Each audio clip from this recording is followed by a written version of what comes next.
នេះគឺជាវិធីក្នុងការធ្វើឲ្យវីដេអូរបស់យើងក្លាយជារង្វង់មូលហើយមាន stroke នៅជុំវិញខ្លួនដើម្បីធ្វើជា B-roll នៅលើ screen recorder របស់យើងបើសិនយើងធ្វើវីដេអូបែបបង្រៀនអ្នកដទៃអំពីអ្វីដែលអ្នកនាងចង់ចែករំលែកដោយប្រើប្រាស់ screen recorder ហើយខ្ញុំនឹងប្រើប្រាស់កម្មវិធី Adobe Premiere Pro ដើម្បីចែករំលែកទៅកាន់អ្នកនាងអំពីការធ្វើអ្វីដែលមកចែករំលែកមិញហ្នឹងនឹងមកខាតពេលវេលាយើងច្រើនទៀតជាងចូលទៅកាន់ Adobe Premiere Pro ហើយខ្ញុំនឹងបង្ហាញអ្នកនេះអំពីរបៀបនៃការធ្វើបែបនោះអូខេឥឡូវខ្ញុំចូលមកកាន់កម្មវិធី Adobe Premiere Pro ហើយខ្ញុំនឹងបង្ហាញអ្នកនេះអំពីវិធីក្នុងការធ្វើរង្វង់មូលលើវីដេអូរបស់យើងហើយបង្កើត stroke ហើយដាក់ពណ៌ឲ្យយើងចង់បានហើយនឹងហើយយើងចូលមើលទាំងអស់គ្នាឥឡូវខ្ញុំបង្ហាញឧទាហរណ៍អ្នកគ្នាឃើញនេះជាវិធីខ្ញុំធ្វើចាំមើលយើងធ្វើនេះគឺបែបទីអញ្ចឹងបែបរង្វង់អញ្ចឹងថារង្វង់បែបអញ្ចឹងចង់ធ្វើបែបអញ្ចឹងហើយមាន background មិនថាជា screen recorder ឬក៏ B-roll ឬក៏ A-roll យើងមានទេអញ្ចឹងថាតើត្រូវធ្វើម៉េចដំបូងឧទាហរណ៍ខ្ញុំកន្លែងទីមួយមកដំបូងឧទាហរណ៍យើងចង់កាត់ clip A-roll របស់យើងឲ្យនៅលើ B-roll ដើម្បីឲ្យវាធ្វើជារង្វង់មូលដើម្បីយើងចង់បង្ហាញទាំង A-roll ក្នុងកំឡុងពេលដែលយើងមាន B-roll ឬក៏ screen recorder នៅ background របស់យើងអញ្ចឹងខ្ញុំទីមួយយើងត្រូវតែ duplicate A-roll សិនឲ្យស្មើនឹង B-roll ឬក៏ screen recorder នៃ background របស់យើងអញ្ចឹងខ្ញុំកាត់សិនមកហើយខ្ញុំ select លើវាហើយយើង duplicate វាគឺចុច Alt ហើយចុច click ឲ្យជាប់អស់ទៅលើវាព្រោះថាអ្វីក៏ដោយតែនៅលើគេវានឹងក្របអ្នកនៅក្រោមអញ្ចឹងវានឹងខេងអញ្ចឹងនេះហើយមកអត់ខេងទេអញ្ចឹងធ្វើម៉េចដំបូងយើង click លើអា clip ដែលយើង duplicate មិញហ្នឹងហើយយើងចូលទៅកាន់នេះគេកាន់ effect បើសិនដែលវាគេ effect ចឹងអ្នកអាចចូល window តែខ្ញុំមានហើយបន្ទាប់មកយើង search រកពាក្យថា circle នេះ circle ហើយមកយើងទាញនៅលើ clip របស់យើងហ្នឹងបន្ទាប់ពីទាញហើយយើងឃើញនេះយើងឃើញរង្វង់ពណ៌សនេះមួយនេះយើងអាចឃើញបានរង្វង់ពណ៌សនេះមួយអញ្ចឹងយើងត្រូវចូលទៅកាន់ effect control ហើយយើងយកអមក្រមយើងរកពាក្យថា circle នេះ circle បើមិនយើងបិទវិញវាអត់ឃើញទេតែយើងចង់បើកវិញដំបូងយើងអត់តនេះទេយើងយកពាក្យកន្លែង blending mode នេះយើងយកពាក្យថា Statial Alpha ហើយមកយើងឃើញមុខយើងនេះប៉ុន្តែយើងចង់ឲ្យបានធំឲ្យបានពេញអញ្ចឹងយើងចូលកន្លែង circle ដែរយើងយកពាក្យ scale នេះ scale ធំមកនេះ scale ធំមកប៉ុណ្ណឹងមកហើយមកយើងទាញចុះទៅណាដើម្បីឲ្យចំមុខយើងចំកណ្ដាលអញ្ចឹងយើងកន្លែង center នេះមកយើងនេះប៉ុណ្ណឹងយើងថាបាននេះឬក៏យើងទាញទៅលើតិចមកប៉ុណ្ណឹងបន្តមកយើងឲ្យចង់ឲ្យធំអញ្ចឹងយើងចង់បង្រួមបន្តិចវិញអញ្ចឹងយើងចូលទៅកន្លែង effect control យើងយកពី scale ទូតិចមក scale ប៉ុណ្ណឹងដែលយើងចង់បានហើយយើង draw position ដែលយើងចង់បានដាក់ឲ្យប៉ុណ្ណឹងអានេះគឺជាវិធីដើម្បីយក A-roll របស់យើងធ្វើជាវីដេអូនៅលើ B-roll ឬក៏នៅលើ screen recorder របស់យើងក្នុងការបង្រៀនអ្វីមួយទៅកាន់អ្នកដទៃបន្ទាប់ពីធ្វើនឹងហើយយើងចូលទៅកាន់ការបង្កើត stroke ជុំវិញឬក៏ដាក់ពណ៌យើងចង់បានដំបូងយើងចូលទៅកាន់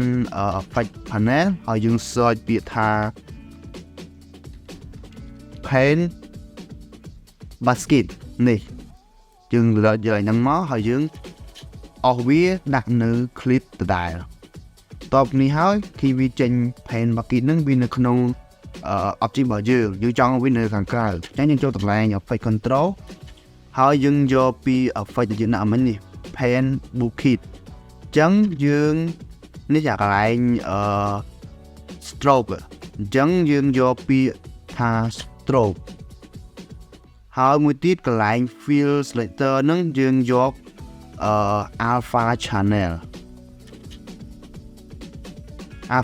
ឃើញ stroke របស់យើងចេញពណ៌ក្រហមអត់ភាសាកន្លែងពណ៌ក្រហមអញ្ចឹងយើងចង់ដូរពណ៌ដាក់ពណ៌អីក៏បានដែរយើងចង់បានហៅថាពណ៌ស្វាយចុះអានឹងពណ៌ស្វាយហ្នឹងដាក់អូខេឃើញចេញពណ៌ស្វាយជុំវិញ video ជា stroke របស់យើងអត់វានិយាយ play ឃើញអត់អញ្ចឹងមួយទៀតយើងចង់បង្កើតទំហំនៃ stroke ឬក៏កម្រាស់នៃ stroke យើងអាចធ្វើបានយើងចូលកន្លែង effect control មិញហើយយើងចូល effect control ហើយយើងយកកន្លែងpen bucket ហ្នឹងហើយយើងយកពី color យើងរើសមិញហើយយើងចូល stroke wheel នេះយើងយកប្រហែលយកថត15យើងទៅ150អត់15ឃើញ stroke របស់យើងអត់ដូចជាងមុនអត់ធំជាងមុនអត់ហើយមួយទៀតបើសិនជាអ្នកគ្នាចង់វីដេអូក្រោយចង់ធ្វើបែបហ្នឹងទៀតដោយសារនេះតែងតែធ្វើវីដេអូទៅនឹងការបង្រៀនហើយតែងតែ screen record លើកុំព្យូទ័រឬក៏ទូរស័ព្ទរបស់យើងអញ្ចឹងអ្នកនេះអាច seal preset វាបាន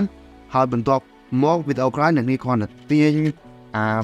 preset ហ្នឹងចូល clip របស់យើងគឺស្រេចឲ្យបានអត់បាច់ធ្វើអីទៀតទេអញ្ចឹងធ្វើមិនដើម្បី seal preset អញ្ចឹងយើងចុចលើ click វាមក click លើ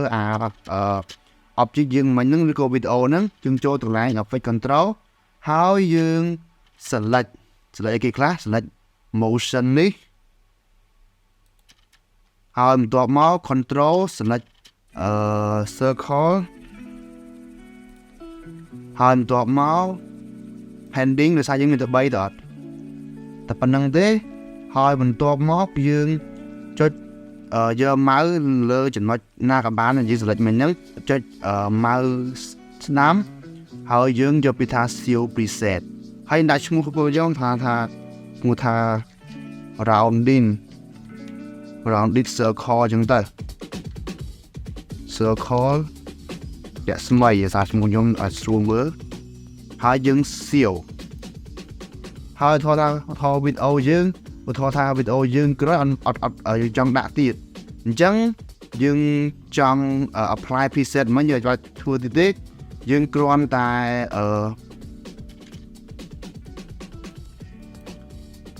ែចូលទៅកាន់ preset នេះយើងចូលកន្លែង preset មកហើយយើងយកពីនេះយើងបង្កើតមក round this circle រស្មីនេះអញ្ចឹងយើងទាញអាហ្នឹងចាក់លើ clip របស់យើងគឺចេញមកអត់បាច់គេហៅថាធ្វើម្ដងទៀតទេអាហ្នឹងគឺជាការ seal preset ហ្នឹងអ្នកគ្នាអ្វីយើងចង់ចែករំលែកហ្នឹងគឺការបង្កើតជា rounding circle ហើយមាន stroke ជុំវិញដើម្បីធ្វើជាវីដេអូនៅលើ screen recorder ឬក៏ video របស់យើងបើសិនជាយើងធ្វើអូបែបបង្រៀនអ្នកតីដែលប្រើ screen recorder ឬក៏បង្ហាញនៅលើអេក្រង់ឬក៏បង្ហាញនៅលើ video របស់យើងនឹងឯសង្ឃឹមថាវានឹងមានប្រយោជន៍ទៅកាន់អ្នកគ្នាហើយម្ដងទៀតបើសិនជាមានសំណួរដែលទាក់ទងទៅនឹងការកាត់តវីដេអូមិនថា CapCut ឬក៏ Adobe Premiere Pro ទេអ្នកគ្នាអាច comment ខាងក្រោមបានហើយខ្ញុំនឹងឆ្លើយកាន់អ្នកគ្នាឬក៏ធ្វើវីដេអូទៅកាន់អ្នកគ្នា